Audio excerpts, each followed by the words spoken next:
إن الله وملائكته يصلون على النبي يا أيها الذين آمنوا صلوا عليه وسلموا تسليما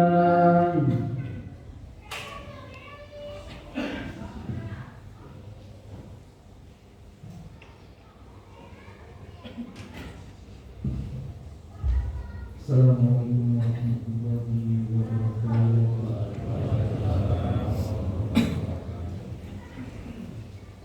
Allahu Akbar,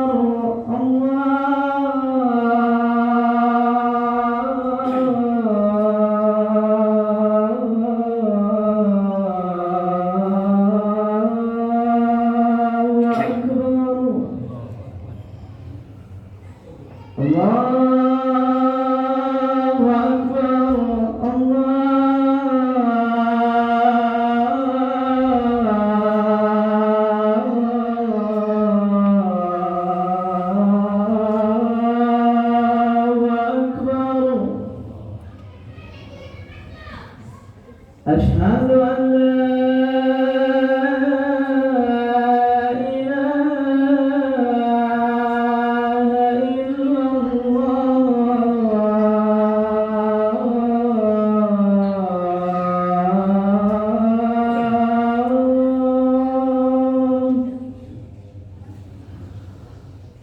أشهد أن لا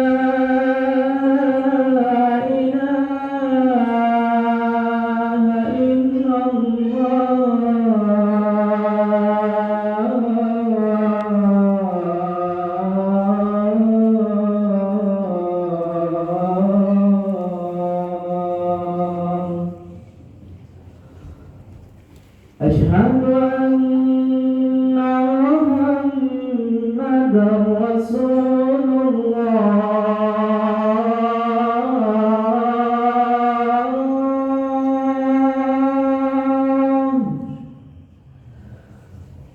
أشهد أن محمدا رسول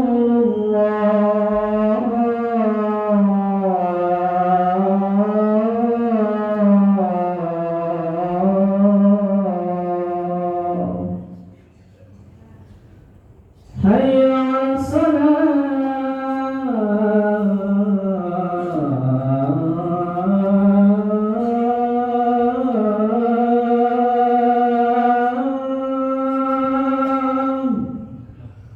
حي على الصلاة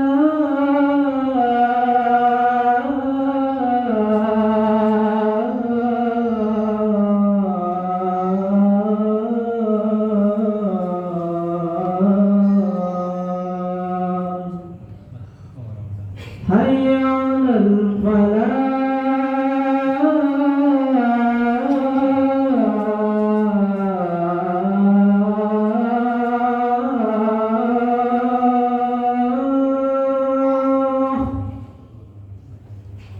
حي على الفلاح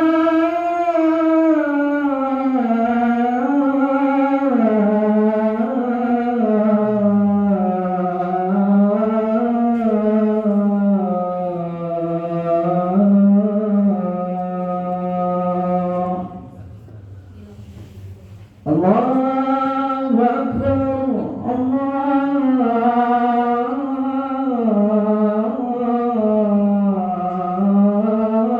الله أكبر لا إله إلا الله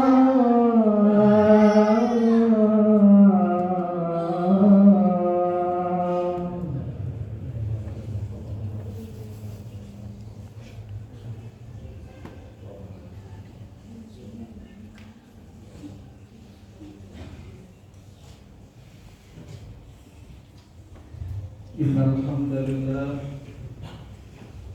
nahmaduhu wa nasta'inuhu wa nastaghfiruh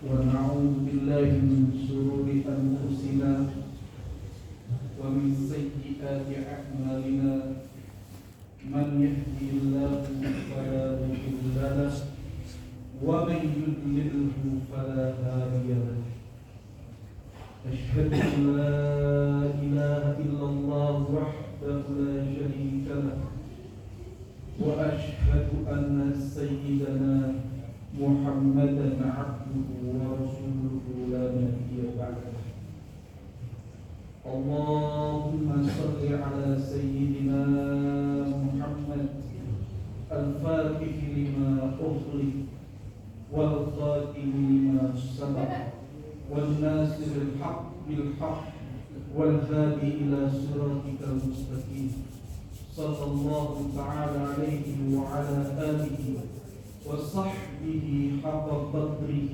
ومقداره العظيم أما بعد فيا عباد الله أوصي وإياكم نفسي بتقوى الله فقد فاز المتقون ولا تموتن أيضا وأنتم مسلمون.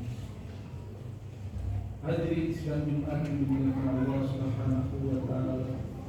Pada kesempatan Jumat siang hari ini, khatib mengingatkan kepada diri kami pribadi agar senantiasa kita meningkatkan nilai takwa kita di hadapan Allah Subhanahu wa taala dengan sebenar-benarnya takwa. Sekali lagi, khatib mengingatkan kepada diri khatib pribadi agar senantiasa kita meningkatkan takwa kita di hadapan Allah Subhanahu wa taala dengan sebenar-benarnya takwa. Ulama memberikan banyak definisi apa itu takwa yang sebenarnya, yang pada intinya puncak dari ketakwaan seseorang hamba kepada Allah adalah menjalin hubungan baik kepada Allah dan dia tidak lalai untuk menjalin hubungan baik di hadapan manusia. Hadirin yang dimuliakan Allah Subhanahu wa taala. Dalam kesempatan kali ini khatib ini membacakan satu hadis yang diriwayatkan oleh imam besar, imam pimpinan dari para ahli hadis, Al-Imam Muhammad ibn Ismail Al-Bukhari, yang diwafatkan di Bukhara, Uzbekistan tahun 256 Hijriah. Al-Imam Al-Bukhari meriwayatkan dalam sebuah hadis bahwa baginda Nabi besar Muhammad sallallahu taala alaihi wasallam bersabda, salah satu tahta zillir rahman yauma la zilla illa zilluh. Qalu man hum ya Rasulullah? Qala sallallahu alaihi wasallam, man farraja an makrubin min ummati, man ahya sunnati, wa fil riwayah man ahya sunnati inda fasadi ummati, wa man aksara salata alayya. Suatu ketika baginda Nabi besar Muhammad sallallahu taala alaihi wasallam bersabda, ada 3 kelompok tahta zillir rahman, di bawah naungan kasih sayang Allah Subhanahu wa taala, di bawah pertolongan Allah Subhanahu wa taala, yauma la zilla illa zilluh, di mana di hari tersebut tidak ada pertolongan, tidak ada kasih sayang, tidak ada naungan kecuali naungan, pertolongan serta kasih sayang dari Allah Subhanahu wa taala. Ketika mendengar hadis ini, para sahabat Nabi besar Muhammad sallallahu alaihi wasallam menanyakan kepada Rasulullah, "Ya Rasulullah, siapakah 3 golongan tersebut?" Maka Nabi besar Muhammad sallallahu alaihi wasallam bersabda, "Man farraja an makrubin min ummati." Golongan yang pertama adalah golongan orang yang senantiasa membantu saudaranya yang sedang kesulitan.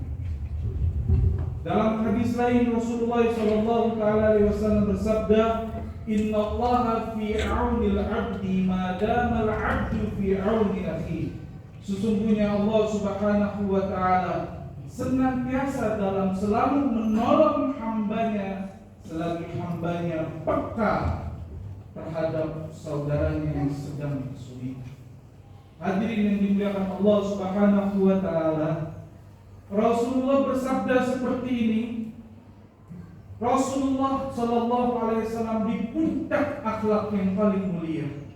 Bahkan yang beliau tolong bukan hanya orang mukmin saja, tapi bahkan yang Rasulullah sallallahu alaihi wasallam tolong adalah orang yang telah menzalimi beliau, orang yang telah memfitnah beliau, orang yang setiap harinya meludahi wajah beliau. Suatu ketika Khatib mendengarkan kisah ini dari guru Khatib, Profesor Dr. Al-Habib Sa'id Aqil Husain Al-Munawwar. Beliau menceritakan bahwa beliau Rasulullah sallallahu alaihi wasallam suatu saat merasa kehilangan. Kehilangan apa? Karena Rasulullah itu biasa lewat di suatu tempat, Rasulullah diludahi wajahnya oleh seorang nenek-nenek. Tapi suatu ketika Rasulullah kehilangan, mana nenek-nenek yang setiap hari meludahiku, yang meludahi wajahku, yang memfitnahku? Aku rindu akan ludahnya, aku rindu akan fitnahnya. Lalu Rasulullah sallallahu alaihi wasallam mencari dan bertanya kepada sahabat, mana si nenek yang setiap hari meludahiku itu? Lalu mendengarkan berita bahwa si nenek yang setiap hari meludahi Rasulullah sallallahu alaihi wasallam sedang dalam keadaan sakit keras. Lalu apa yang dilakukan oleh baginda Nabi besar Muhammad sallallahu alaihi wasallam? Beliau ke rumah, lalu beliau meminta dibuatkan sarid, makanan khas Arab, bubur yang dicampur dengan ayam, kepada sang istri tercinta Sayyidah Aisyah radhiyallahu taala anha. Sang istri pun bertanya, buat apa ya Rasulullah? Kalau tidak perlu tahu, aku ingin menjenguk seorang hamba yang sedang dalam keadaan sakit keras. Lalu setelah jadi dibuatkan sarid tersebut, Rasulullah SAW datang menjenguk si nenek tersebut. Seketika itu si nenek dalam keadaan yang sangat sakit. Dilihatnya orang yang sering ia lukai, ia ludahi, ia fitnah datang kepadanya.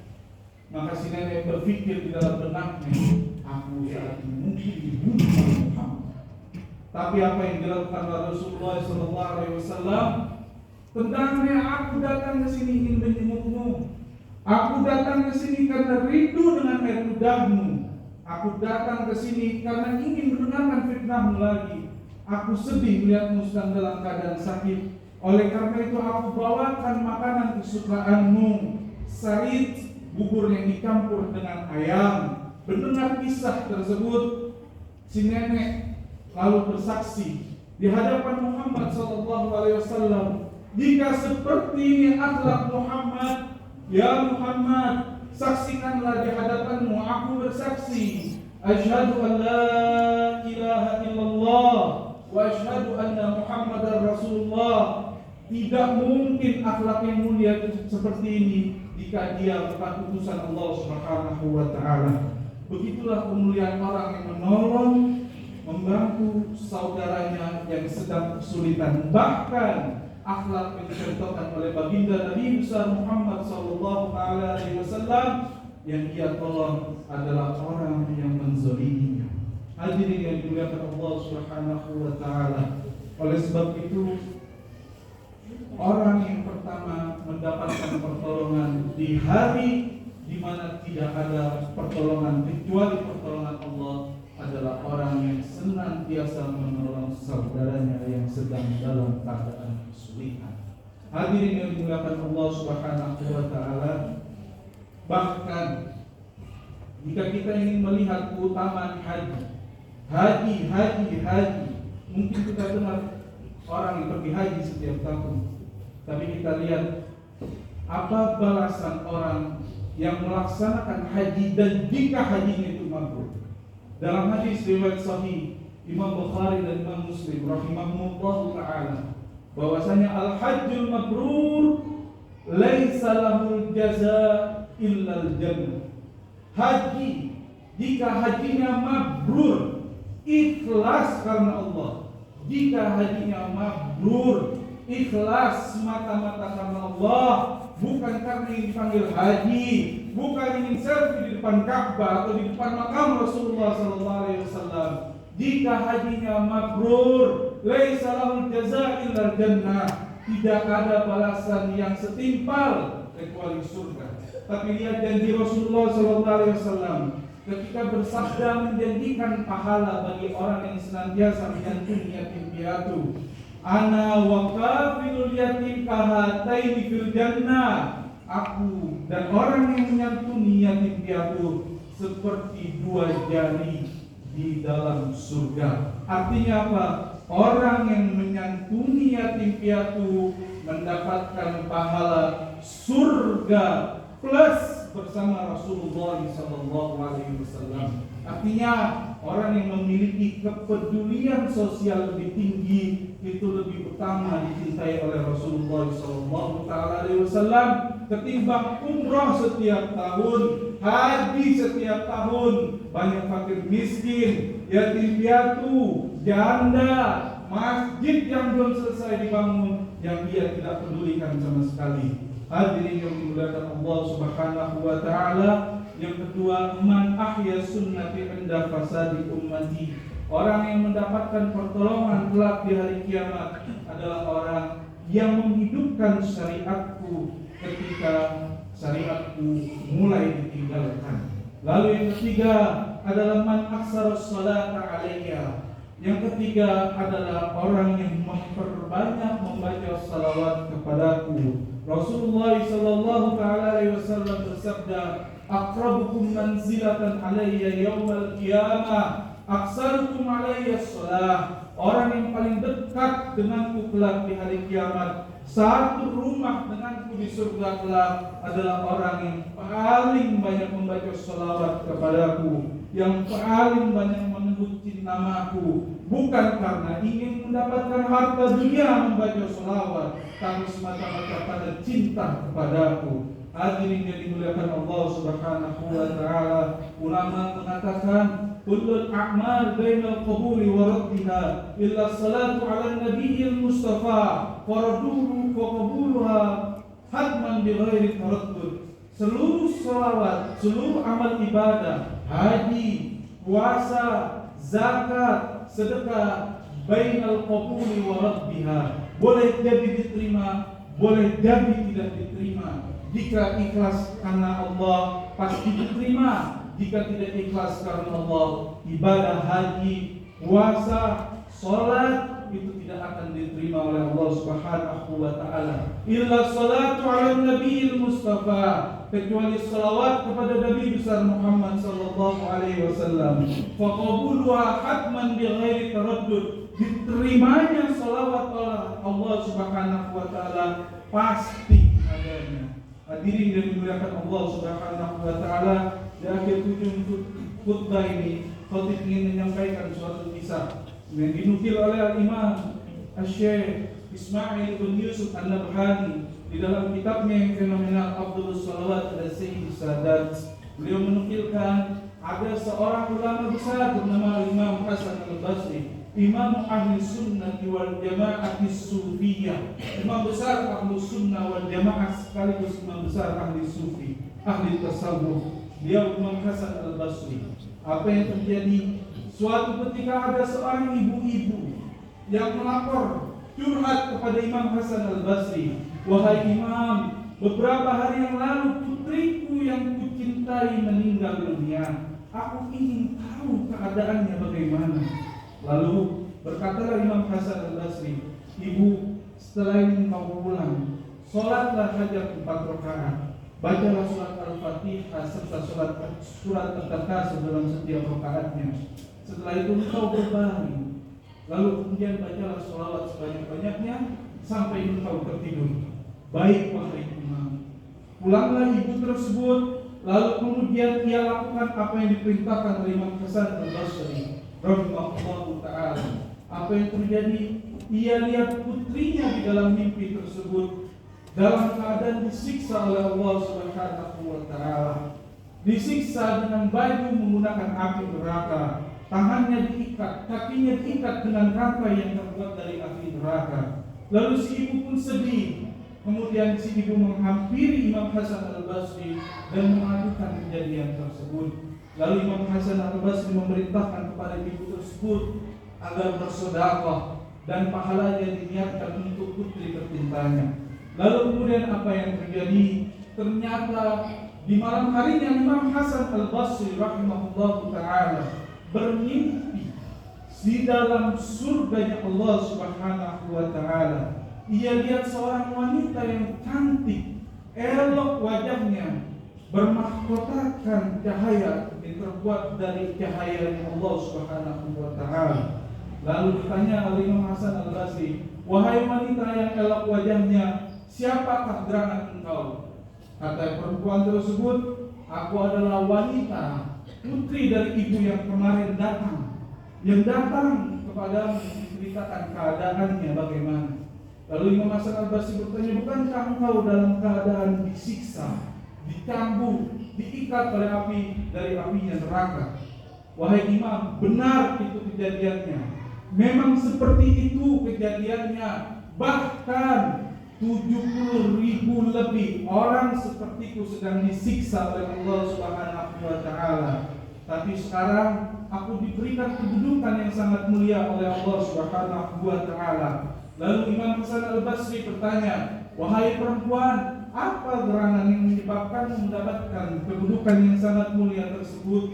Lalu sang perempuan menjawab, "Wahai Imam, ada seorang laki-laki yang soleh. Ia membacakan satu sholawat kepada Nabi Sallallahu Ta'ala Alaihi Wasallam. Lalu kemudian sholawat tersebut pahalanya dikirimkan kepada ahli kubur. Berkat satu sholawat tersebut, kurang lebih 70.000 ahli kubur yang disiksa oleh Allah Subhanahu wa ta'ala dibebaskan oleh Allah Subhanahu wa ta'ala berkat kemuliaan salawat kepada Nabi besar Muhammad sallallahu ta'ala alaihi wasallam. Lalu bagaimana dengan orang yang membaca salawat setiap hari? Bagaimana orang-orang yang membaca salawat karena ikhlas, semata-mata cinta serta rindu kepada Nabi besar Muhammad sallallahu ta'ala alaihi wasallam. Barakallahu li wa lakum fil Qur'anil azim wa nafa'ani wa iyyakum bima fihi minal ayati wa dzikril hakim wa taqabbalallahu minna wa minkum tilawata innahu huwas samiul alim.